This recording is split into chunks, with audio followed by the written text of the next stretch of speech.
Okay, let's start. Hello and privyet, everyone. Thank you for coming to my talk. I know it's been really busy days, last 2 days, and yeah, glad you guys have made it so far. I will not take much of your time, try to keep it as easy as possible. So, as you must have seen, today I'm going to talk about how we bridged the gap between manual and automation testing at Badu. So this is kind of our story, which happened with us at Badu. So I think you might be able to relate some of the points which happened with us, and probably you might take some takeaway points and try to implement in your own company, try to fit it there if you think it will be helpful. So let me formally introduce myself. My name is Sunav Sodhani. Currently, I'm working as a senior Android QA engineer at Badu. It's been last 3 years working at Badu. Those who don't know what is Badu, we are one of the biggest dating platform globally. These are some of our numbers. So we have around 410 million users worldwide. And we have 2 engineering offices, one in Moscow and another one in London. And I'm from London. So I'm basically from India, but now working in London, Badu office. Interesting fact about London. So once you start living in London, once you start traveling in London, whenever you take the London train, which they call a tube, and once you sit on it, there is one thing which will always keep on striking your mind. You will keep on hearing one thing in the London tube. Can anybody guess what it is? Perfect. That was an easy guess. Yeah, mind the gap. They will repeat it so many times, so many times. I mean, by the time you start from your home, reach to the office, probably you must have heard this phrase at least 20 times. So what my point here is that maybe we can pick out something important from this phrase, because maybe this phrase has bigger meaning when it comes to working between the professional teams. And what I mean is, if we have the ability to pick up the gaps between the 2 teams, try to find the gaps, and then eventually try to fix those gaps and bring those teams together. That's the real purpose. And my talk will pretty much revolve around this story, that there was a gap between manual testing and automation testing, and how we brought them closer.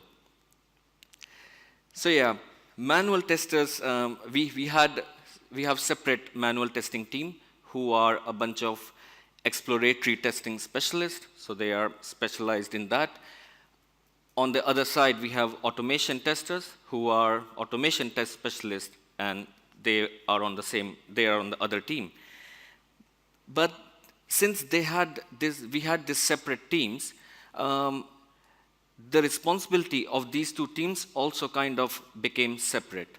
I mean, they ideally should have worked towards one common goal, but they ended up doing separate things, and probably they were repeating things. So when these teams were separate, they were doing separate regression testing, which we thought is not something good. I will tell you what's the QA process there. Let me tell you a brief introduction about what's our development flow at Badu.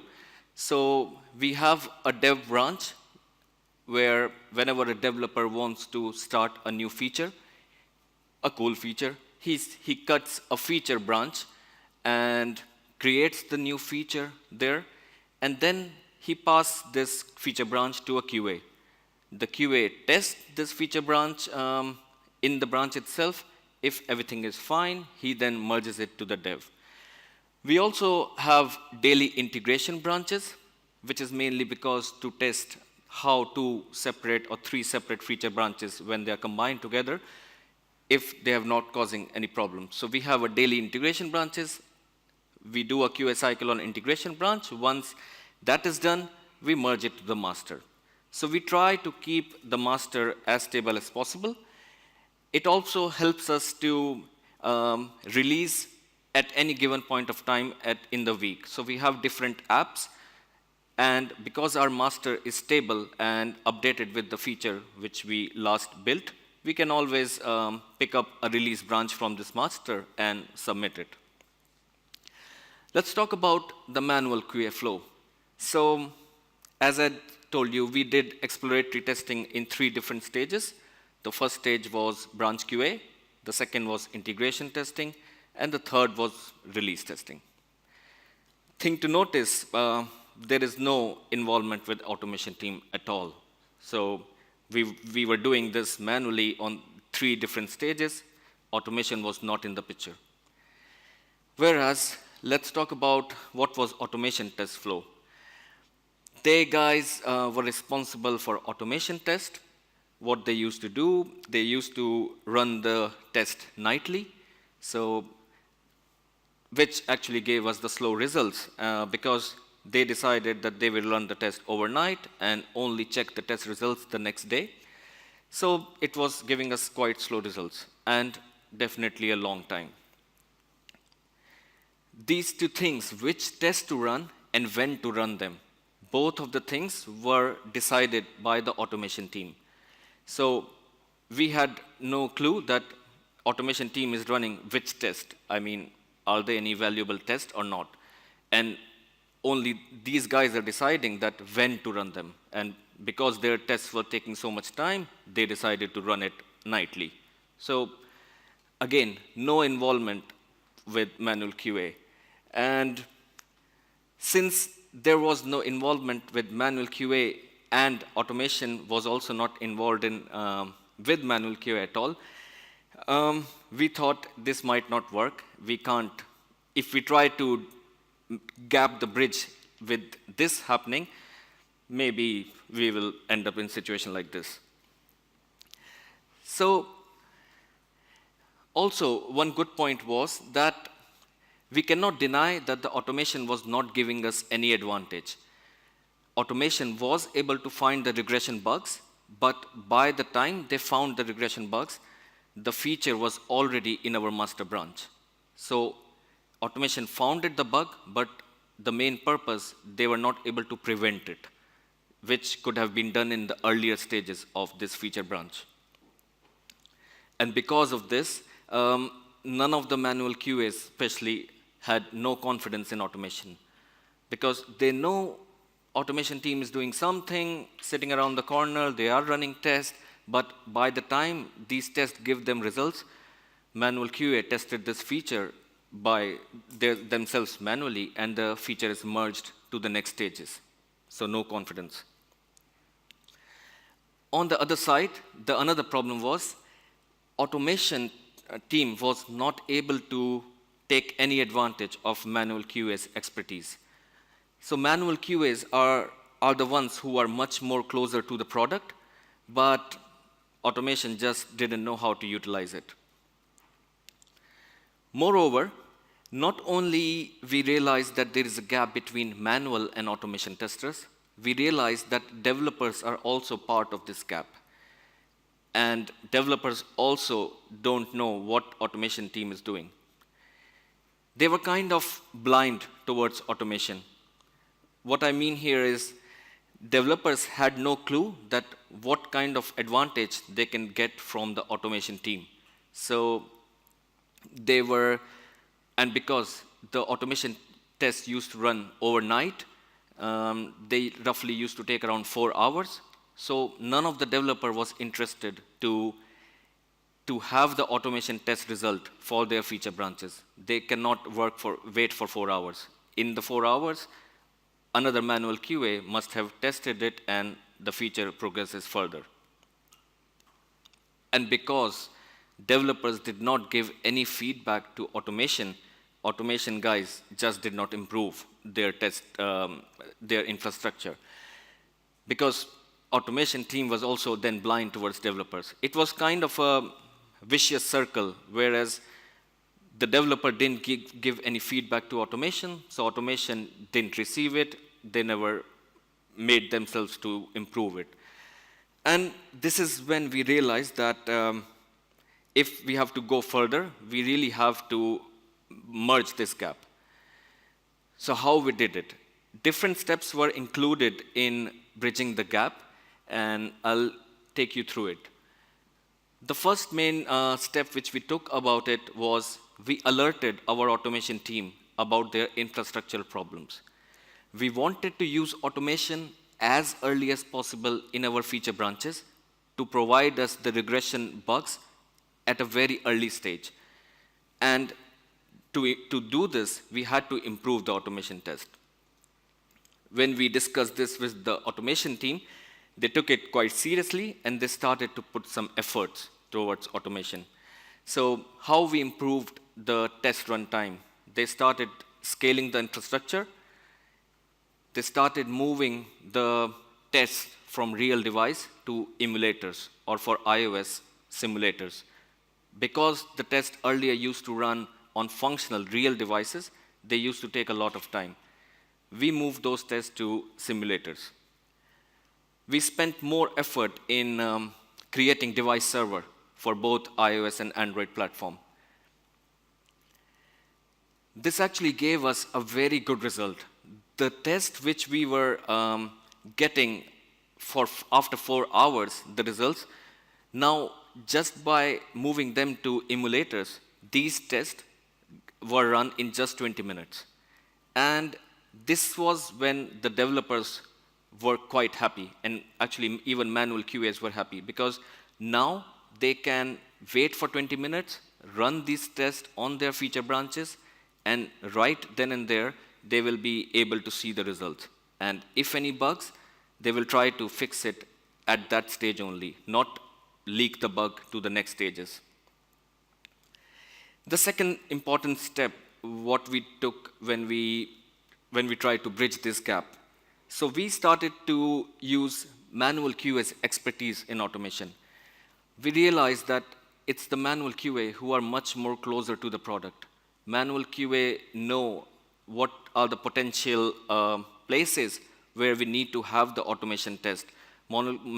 Even the exploratory testers, they know that on which cases the app might crash. Maybe it's minimizing the app, maybe it's offline mode, or in latest Android, we had picture-in-picture mode. So manual QAs, this was their expertise, and we thought, why not to use this expertise in our automation test? So we started this flow, which is called ToDo scenario. As you can see in this image, so this is @ToDo. What we started, that whenever a manual QA is starting to test a feature branch, now it's the manual QA's responsibility that he should check whether this feature is covered by automation test or not. And if it is not covered, it's his responsibility that at least we have a to-do scenario for it. So we have, let's say, a feature A. Right at the time when we are testing this feature, before merging this feature to the developer branch, the dev stable branch, we have to at least create this to-do scenario in our automation test suite.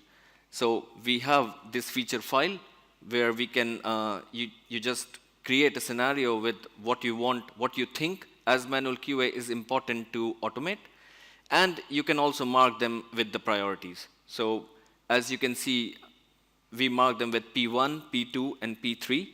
It all goes like they say. P1 is must automate, P2 is good to automate, and once we are cleared with P1 and P2, we can pick P3. So not only we started to add to-dos for missing scenarios, we also made sure that all the new features and as well as bugs. So let's say if a manual QA is testing a bug fix, once he has checked that the bug is fixed, he also makes sure that there is a to-do scenario written for it.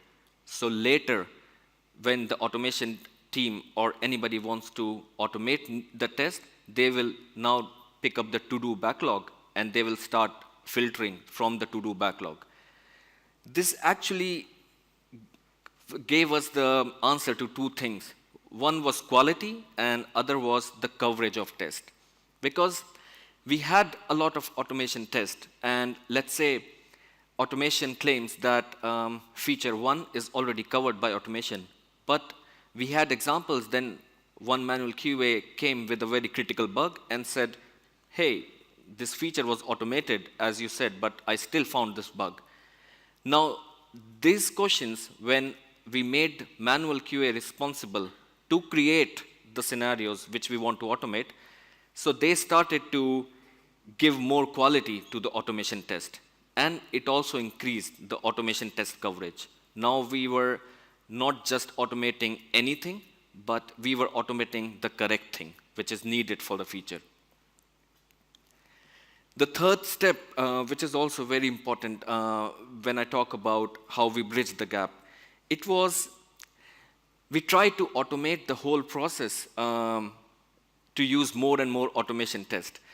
Because we keep hearing from developers that, hey, I'm not aware about how this automation test runs, like how can I check the result, where do I check the failures, and it was not pretty clear. So we thought that we have to invest in this part as well. We have to make it much and more usable for developers and manual QAs. One important, which looks basic now, but it was quite important, that now we have buttons in Jira just to right there to trigger the test. So this is just a run functional button, and whenever a QA or a developer wants to run the test, he just runs this functional test button, and the test gets added into your test queue. We fire up test automatically. So at different stages, let's say a developer is working on a feature branch, its state is in progress.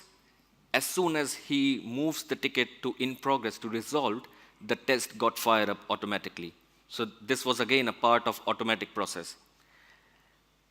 Even the test results were given to the developer automatically. So once the tests start running, as soon as the tests are finished, they are again posted with the test result in the same Jira ticket. So as you can see, this is one of the snapshots from our Jira comment section.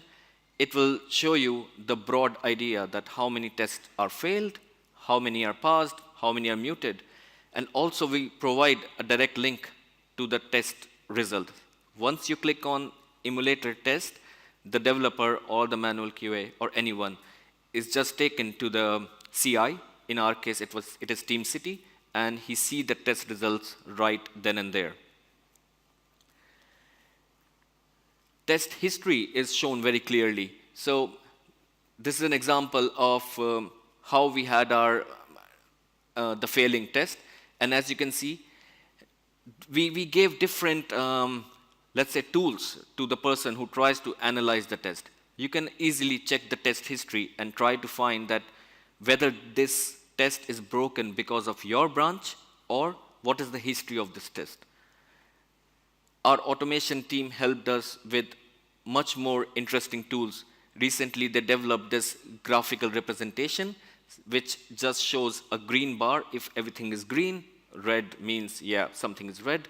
So it gives a very clear picture to a developer and to a manual QA, just to isolate the problem, that is this problem is something which is caused by them, or was this a legacy problem?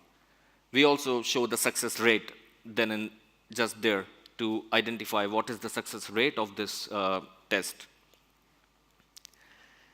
One more example. We try to provide as much as information to the people who try to analyze the test. So you can see for developers, our automation team helped a lot. They used Docker to localize the test run environment for the developers.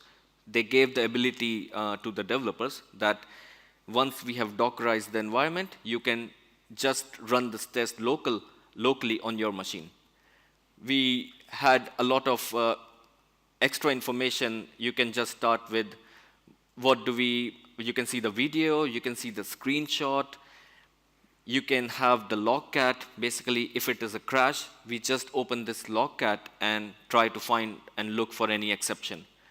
So all this actually, once we gave these tools to the developer and manual QA, they started to have more and more confidence in automation. The results of automation, how to use them, how to analyze the failed test, how to isolate the problems, they were quite easy when they started using it. And this all helped them to use the automation test more and more and more. This is kind of our 3 bullet points where we thought that a lot of gap was bridged between these 2 teams. Let's talk about what's the current situation. So now what our manual QA is doing. Manual QA has more transparency and more confidence in automation test.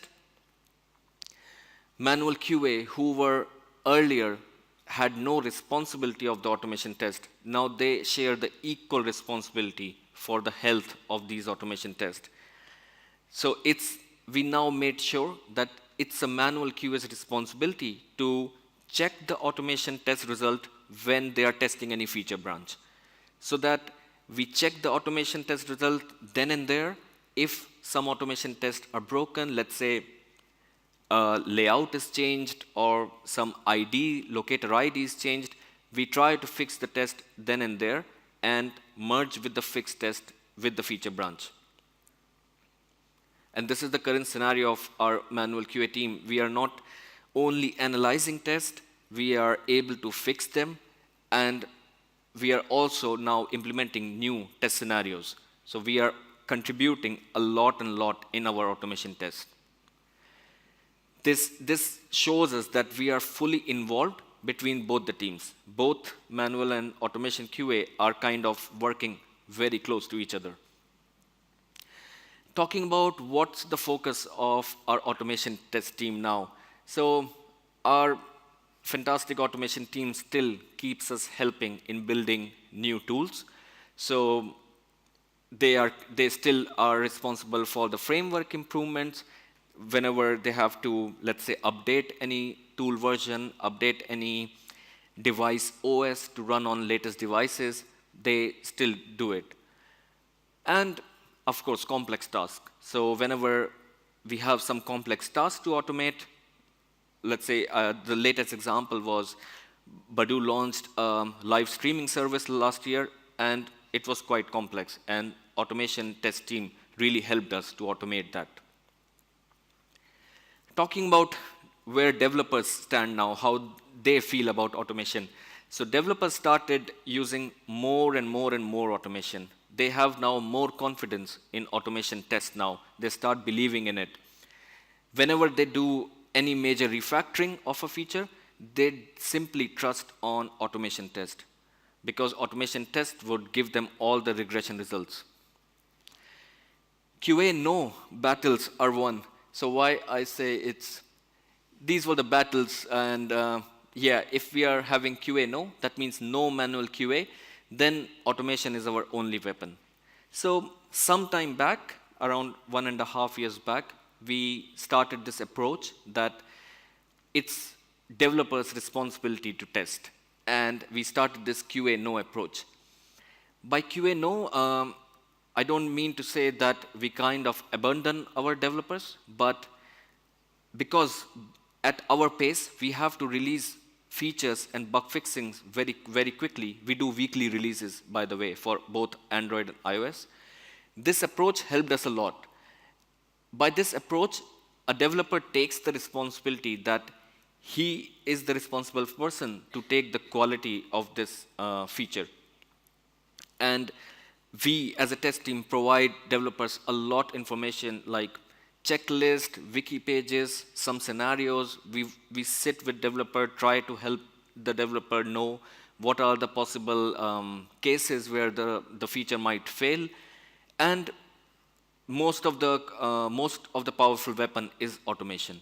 So this actually, now we see almost over 80% of bug fixes and around 40% of features are going with QA no.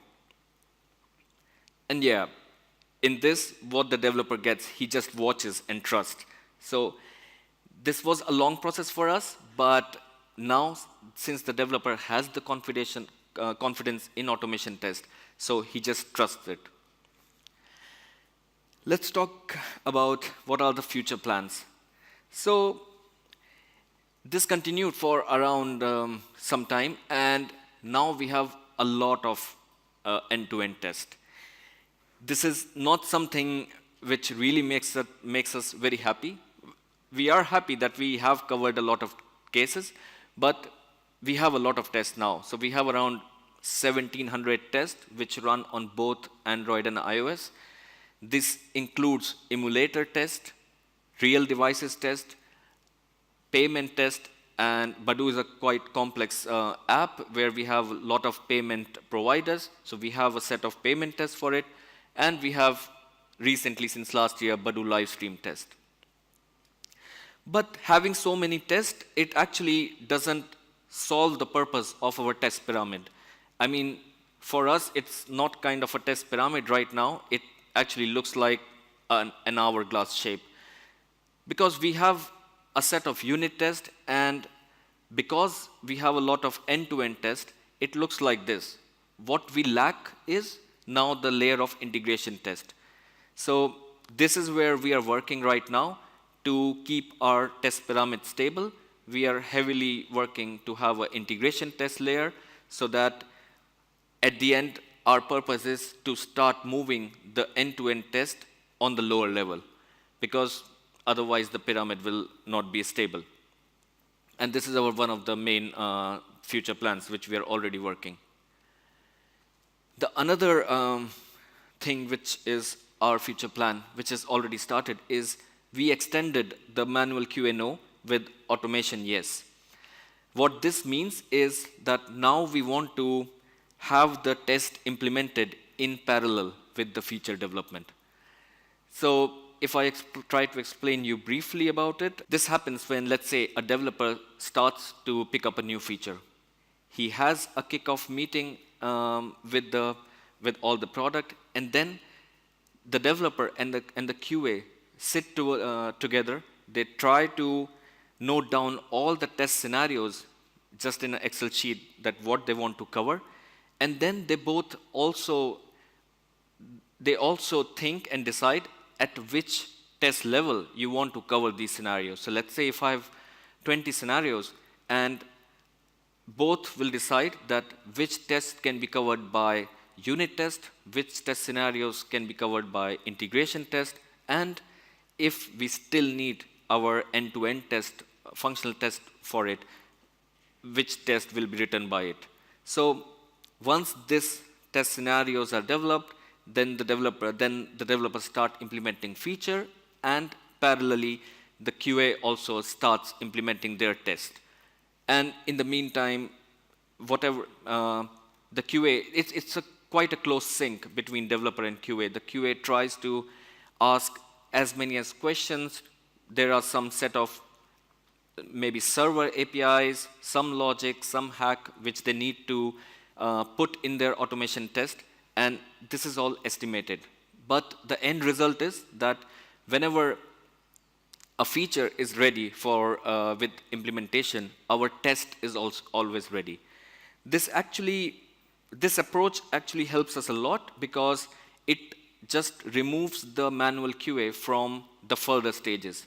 We just try to spend more and more effort and our time in the early stage, which is in the feature branch, and we just don't test anything at all in our integration testing and in release testing. So we are kind of safeguarded with these tests. Yeah, this brings me almost towards the end of my talk, and I will definitely try to give you some takeaways. One of the important thing which we learned from our story, that automation helps everyone in the team. So it's not only for the automation test, it helps manual QA and developer, and in the end, it helps business teams, because we are able to speed up with much more bug fixes, much more features in our weekly releases. Also, manual QA have much more bigger roles to play towards automation. Like I told you earlier, that manual QA has the expertise because they are much more closer towards product, and this is how we chose that we will use their expertise in our automation test, so that our automation tests are the valuable one. They are like, we are testing, what we are testing manually, we can also try to automate them. Yeah, this change was not easy. It was not easy for us. Time is short. This change was not easy for us, but we made sure it was our demand of time. Badu is a very fast-moving company, and it took a lot of effort to make understand the developers, the advantages of it, to managers, to PMs, and to everyone. But, I mean, you have to make sure this change is not easy, but try to do it. Last point, try to design your system fault-proof as possible. So like I showed you, we tried of automating everything and tried to automating the flow, how to run automation tests, to check the results. And if we have a fault-proof design, then it kind of helps us. Well, these are some of the references. If you really want to go in, we have some nice talks given by our automation test team members. You can go through these links, how they scaled the automation environment. They have mentioned it quite in detail. By the way, the second link is in Russian, so yeah. And yeah, at Badu, we are connecting people. So if you really want us to join us in our journey, scan this QR code. To this? Yeah. Sure.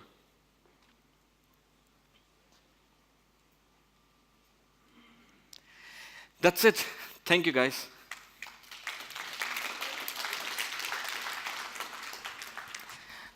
Do I have time for questions? Thank you. Yes. Thank you for your speech, especially for this idea with to-do list to automate. Mm-hmm. This idea is adorable. Thank you. We will definitely use it. Glad to hear. And I have a question related to this. What actually are you writing to this list? Is it IDs from test management systems of test cases, or it is links to these test cases to be automated, or it is special steps to automate? Maybe it written in this language of your framework, what you use. What exactly do you write there? So we use the Gherkin language. I mean, where we separate the business logic separate and the code is separate. So we try to use in scenario given, when, then. This is the basic approach where we write these test scenarios. It doesn't have to be at the time of writing to-dos. It doesn't have to be given, when, then exactly. But a QA can just write that when I do this, I have this condition. When I do this, we achieve this. And then when he actually starts to implement test, they convert it to the given, when, then scenario. Given we have this condition, when I click on this button, then this happens. So these to-do scenarios are in this language. Thank you. Oh, too many questions. Hello. Yeah, hello. My question is about the battles. About the buttons. Battles, yeah. Because in our organization, manual testers and automation testers have very usual like wars. Who is more important for the project? Have you these battles in your company, and how you can improve the situation? Okay, let me repeat your question. If I understood it correctly, you mean the buttons? Battles. Battles. Wars. Sorry. Okay. Yeah. So like I said, this change was not easy for us. I mean, to need to convince the developer that, hey, you are the responsible person for this feature, and to try to make him understand that it is beneficial for everyone if we try to spend more time in the early stages. So we have a set of, let's say, 100 test cases. Why do we need to run them at the later stage when we can run them on the feature branch? So if you run the same test on your feature branch, developer knows the result as quickly as possible. And this starts happening when the developer will start getting some good result. Only then he will get some confidence in the automation test. Like, let's say a developer refactored a big thing. If automation test gave him some result, that's when you try to show him that have confidence in automation test. With the developers, it is clear, but battles between manual testers and automation testers. No, sorry, I think you took it wrong. There is no battle between manual and automation testers. We have this problem in our company. Have you these problems? Luckily not. Yeah, we did how not. we can improve the situation? Well, there are a lot of things. Let's talk outside about it, because you have to explain me your current scenario in your company. Hello. Yeah, hi. Hello, Mike. Actually, I have two small questions. First question about bugs. What about the bug? How you handle it? Because as I understand, all this stuff was about the new features. But how your developers fix the bugs and who check the fixes? How they get into the master? And the second question is, when the developers start creating new feature, he connect to the tester and they together try to create test cases to be sure that they missed something. So did you have any problems with it? Because I know it's a pretty painful process for developers because they said, I just want to do what I have in my user story and I don't know what and how you will check this. So what about this? Yeah, so answer to your first question, yes, we do the same approach for bug fixes also. So let's say developer is fixing a bug, sending a photo in the chat. Developer is fixing this bug. We have already automation tests for it, and after this bug fix, he should run those automation tests in this bug fix branch to see nothing else is broken, his feature, his fix doesn't break anything else. Every single bug? Yes, every single bug. It's amazing. Because we have, it runs in just 20 minutes, so why not?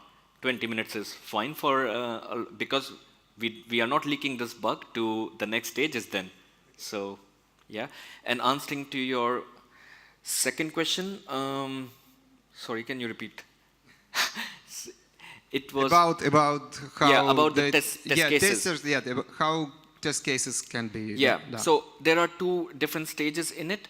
The first stage is we give the developer to write all the test scenarios which he can think of, and once developer writes these test scenarios, the assigned QA for this feature, he reviews them, and a QA checks them right there and there that if he need anything else or not. So this is how they sync between each other. Okay, thank you. Cheers. As a last question, unfortunately. Hi, my name is Natalie. I just have a very quick question about emulators. You said that you move all activities, all testing activities from real devices to emulators. Yes. But as I know, very often bugs are not reproduced on emulators. They are reproduced exactly in real devices.